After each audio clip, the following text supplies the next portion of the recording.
با مقصد ترغیب و تشکل طرز حیات سالم و با افتخار سزاوار پیشواز گرفتن جشن 25مین سالگرد استقلالیت دولتی جمهوری تاجیکستان در جامعه دهات گلستان ناحیه واسه با ابتکار بخش کار با جوانان ورزش و سیاحی جمعیت ورزشی آسیاد جامعه دهات گلستان و جلب صاحبکاران مسابقه کشاد فوتبال دایر کرده شد. در این چهارمینی ورزشی 21 دسته فوتبال بازان از ناحیه‌های واسه تیمور ملک، ناحیه همدانی و فرخار اشتراک نمودند.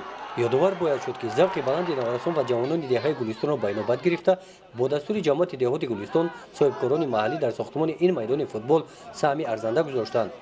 با دستگیری صاحبکاران دسته اساسی فوتبال بازان جامعه دهات گلستان تشکیل داده شد. سرپرستی فوتبال بازان جامعه دهات را صاحبکاران به عهده خود گرفتند.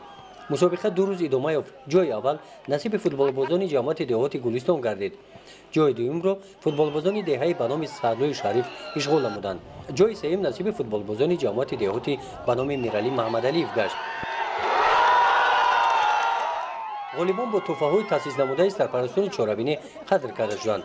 با پیشنهاد جامعه دهات گلستان صاحبکاران جامعه دهات تا جشن 25 سالگی استقلالیت دولتی جمهوری تاجیکستان مقصد دارند که در پهلوی میدان فوتبال میدانچه والیبال بازی و میدان برای بسکتبال سازند.